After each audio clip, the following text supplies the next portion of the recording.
Hello दोस्तों, क्या हाल है। Good morning. आज का हमारा टॉपिक है linear differential equation of second order with variable coefficient और ये इस चैप्टर का पहला लेक्चर है। आप इसके और भी लेक्चर आगे मिलेंगे तो आप इसी चैनल पर इसी प्लेलिस्ट में बना दूंगा, तो आप उसकी प्लेलिस्ट पर देख लीजिएगा। ठीक है, तो आप लोग हम लोग पढ़ के आए होंगे कांस्टेंट कोफिशिएंट, है ना, linear differential equation with constant coefficient of second order. तो उसी से मिलता जुलता है, बस थोड़ा सा चेंज है। वो क्या है, लीनियर कोफिशिएंट इसमें आ गए हैं बस। तो थोड़ा सा लिख लेते हैं, उसके बाद समझते हैं कि भाई ये इक्वेशन होती क्या है। तो लिखते हैं an equation of the form a nought x d two y over d x two plus a one x d y over d x plus a two x y is equal to x three a three x, है ना, where a nought x is non zero and a nought a one a two and a three are functions of x only. देखिए, एक हमने एक equation लिखी है आपके सामने क्या इक्वेशन है, a nought x multiplied by d two y over d x two plus a one x d y over d x plus a two x y is equal to a three x. अब इस equation में देखिए, इसमें जो highest और सबसे पहली बात तो हमने यहाँ पे दे रखा है कि ए नॉट एक्स नॉन जीरो है। तो अगर ये वाला कॉफिशिएंट हमारा नॉन जीरो होगा तभी तो ये वाला टर्म एग्जिस्ट करेगा, पहला वाला। अगर ए नॉट एक्स जीरो हो गया तो ये वाला पहला टर्म एग्जिस्ट ही नहीं करेगा, तो हमारे पास बचेगा क्या, सिर्फ और सिर्फ ये वाला टर्म, है ना। ये टर्म अगर हमारा ए नॉट जीरो हो गया तो ये वाला टर्म हमारा first order linear differential equation बन जाएगा। पर हमको तो पढ़ना है सेकंड ऑर्डर, इसलिए हम लोग यहाँ पे लेके चल रहे हैं कि जो हमारा ए नॉट है वो पहली बात तो जीरो नहीं हो सकता है। तो ध्यान रखिएगा इस बात को, ठीक है। अब ये है वेरिएबल कॉफिशिएंट। क्यों वेरिएबल कॉफिशिएंट है, क्योंकि देखो यहाँ पे d two y over d x two के जो कॉफिशिएंट है वो क्या है, एक्स पे डिपेंड कर रहा है। जो इसका कॉफिशिएंट है वो भी एक्स पे डिपेंड कर रहा है, जो वाई का कॉफिशिएंट है वो भी एक्स पे डिपेंड कर रहा है, और ये भी एक्स पे डिपेंड कर रहा है। इसलिए अपने लोग इसे बोल रहे हैं वेरिएबल कॉफिशिएंट। मतलब ये a nought a one a two a three में से कोई भी एक अगर वेरिएबल बन गया हमारा तो फिर ऐसी इक्वेशन को क्या बोलेंगे, वेरिएबल कॉफिशिएंट। ठीक है, ये डिफरेंशियल इक्वेशन है। सेकंड ऑर्डर क्यों बोली जा रही है, क्योंकि इसमें हाईएस्ट ऑर्डर का जो डेरिवेटिव है वो हमारा सेकंड है, सेकंड ऑर्डर का है, इसलिए अपने लोग इसको बोल रहे हैं सेकंड ऑर्डर। ठीक है, लीनियर क्यों बोलते हैं इसको। अच्छा, लीनियर की एक डेफिनेशन है जो आपको याद भी होनी चाहिए और पहले से भी पता होनी चाहिए थी कि लीनियर हम ऐसी डिफरेंशियल इक्वेशन को बोलते हैं जिसमें जो डिपेंडेंट वेरिएबल और उसके जो डेरिवेटिव होते हैं उनका आपस में मल्टीप्लिकेशन नहीं होना चाहिए और उन सभी की डिग्री वन होनी चाहिए। देखो यहाँ पे भी कुछ वैसा ही हो रहा है, यहाँ पे सभी की डिग्री वन है, सभी की डिग्री वन है डिपेंडेंट वेरिएबल और उसके डेरिवेटिव की, और आपस में कोई मल्टीप्लिकेशन भी नहीं है। तो ऐसी इक्वेशन को अपने लोग बोलते हैं लीनियर डिफरेंशियल इक्वेशन। तो इसमें लिख लेते हैं आगे, N equation of the form this is linear differential equation of second order with variable coefficient, है ना। तो ऐसी इक्वेशन को बोलेंगे, ठीक है। अब इसमें आगे देखो इसकी स्टैंडर्ड फॉर्म होती है वो हम लोग लिख ले रहे हैं now. above equation can be written as, कैसे लिख सकेंगे, देखो ए नॉट हमारा नॉन जीरो तो हम इसका डिवाइड लगा सकते हैं, तो यहां पे हम लिख रहे हैं can be written as d two y over d x two plus a one x upon a one x d y upon d x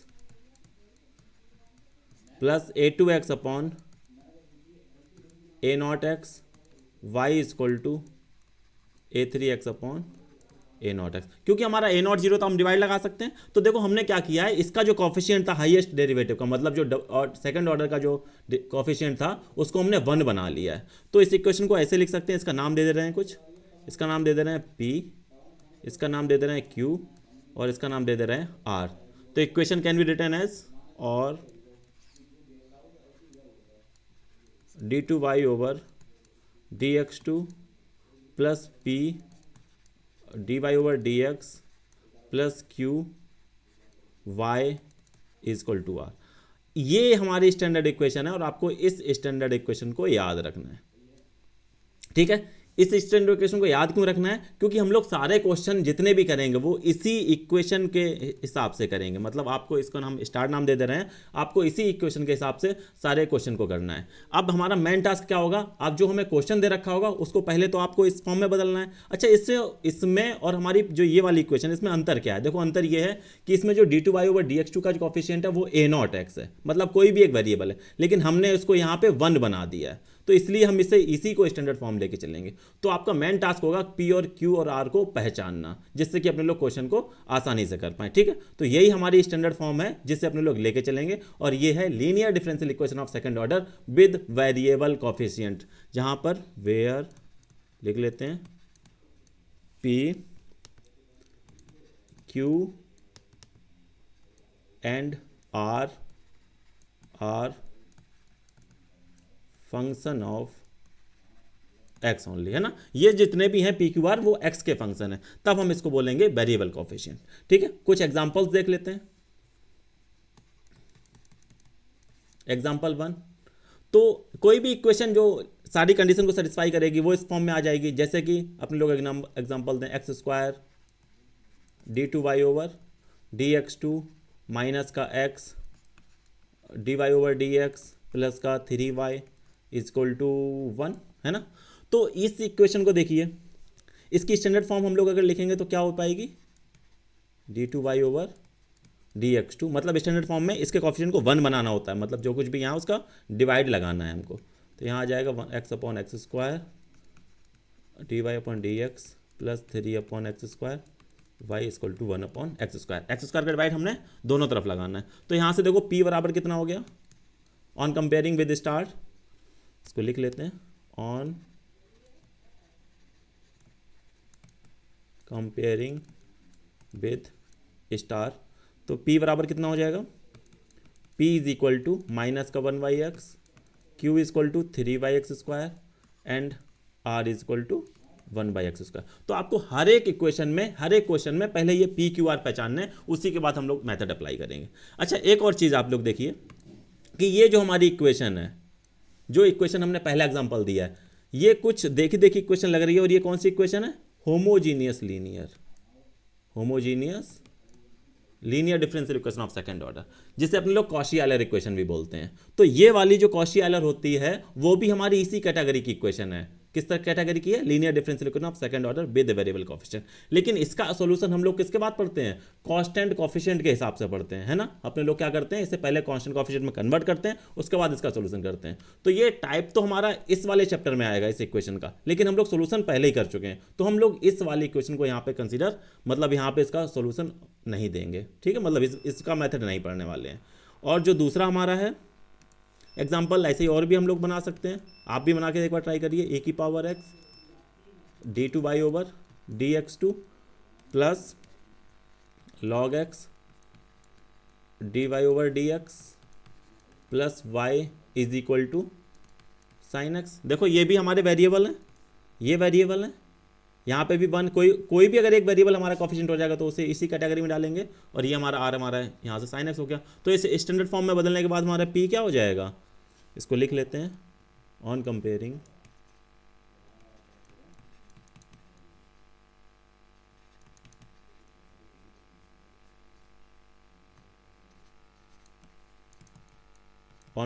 by equation star. तो p इज इक्वल टू क्या हो जाएगा हमारा? log x upon e की power x, क्योंकि हमें इसका coefficient 1 बनाना होता है, इसका डिवाइड लगाएंगे, and q is equal to 1 upon e की power x and r is equal to sine x upon e की पावर x। ऐसी और एग्जांपल ले लेते हैं अपने लोग।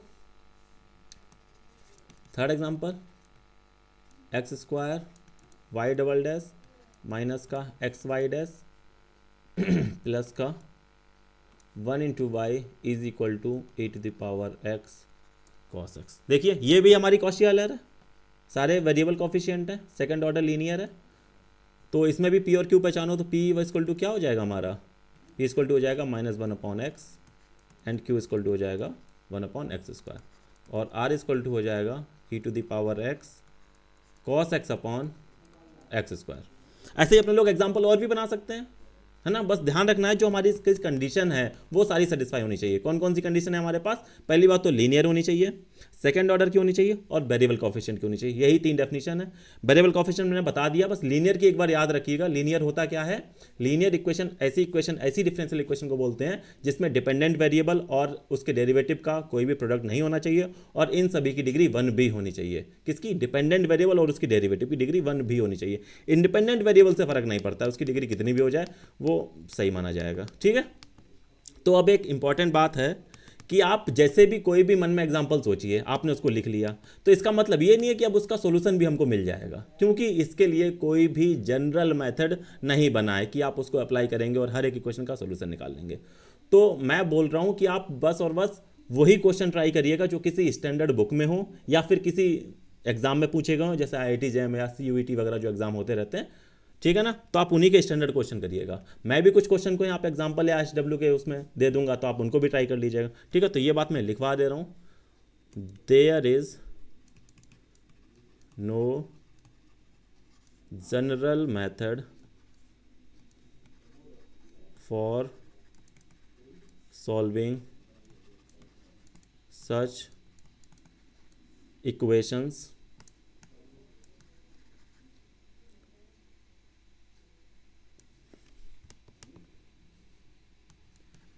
we shall discuss certain method by which the solution of such equation can be found, है ना। तो इसका कोई जनरल मेथड नहीं होता, लेकिन हम लोग यहाँ पे कुछ सर्टेन मेथड करने वाले हैं जिससे कि हम लोग इसका सॉल्यूशन निकाल सकते हैं। तो ठीक है, मेथड स्टार्ट करते हैं। पहला मेथड कौन सा है हमारा? Most important method. पहला मेथड है रिडक्शन ऑफ ऑर्डर। पहला मेथड हमारा क्या है? Reduction of order. और इसको और क्या बोलते हैं? द कंप्लीट इंटीग्रल या फिर complete solution. Complete solution in terms of non integral. Complete solution in terms of non integral, या फिर to find a part of CF by inspection. अपने लोग इस मेथड में क्या करेंगे? एक CF का एक पार्ट निकालेंगे। CF क्या होता है? देखो, CF एक इक्वेशन होती है ना, जो अपने लोग डिफरेंशियल इक्वेशन लिखे हैं यहाँ पर, ये वाली। तो CF जो हो जाएगा वो किसका सॉल्यूशन होगा? d2y over dx2 plus px dy upon dx plus QX y equal to 0, है ना। यहाँ पे RX की जगह पे हमने क्या ले लिया है? 0। तो इस इक्वेशन का जो सॉल्यूशन होगा तो उसको क्या बोलेंगे? CF। Solution of this equation is CF। CF की फुल फॉर्म कॉम्प्लीमेंट्री फंक्शन, जिसे अपने लोग कांस्टेंट कोएफिशिएंट में भी किए होंगे, है ना। तो सेम उसी की तरह है, उसमें आप लोग क्या करते थे? CF प्लस PI निकालते थे। तो पहले CF निकाल लेते थे इक्वल टू 0 मानकर। तो वही अपने लोग क्या करेंगे इस वाले मेथड में कि अब पार्ट ऑफ CF निकालेंगे बाय इंस्पेक्शन। तो उस मेथड को अपने लोग बोलेंगे reduction of order. Next method हमारा है number 2,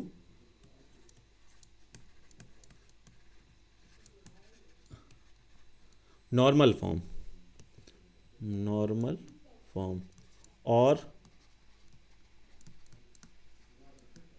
removal of first derivative. ठीक है, इसमें कब अप्लाई करेंगे? इसके साथ में लिख लेते हैं, इफ वी आर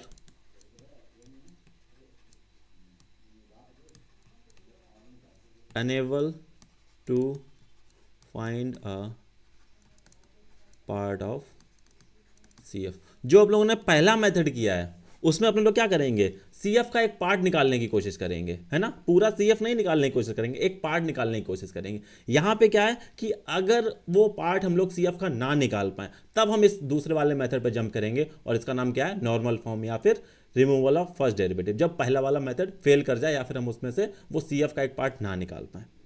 ठीक है, थर्ड मेथड है हमारा चेंज ऑफ इंडिपेंडेंट वेरिएबल। इसमें क्या करेंगे, जो हमारा y क्या है, हमारा डिपेंडेंट वेरिएबल होगा, x क्या है, इंडिपेंडेंट वेरिएबल,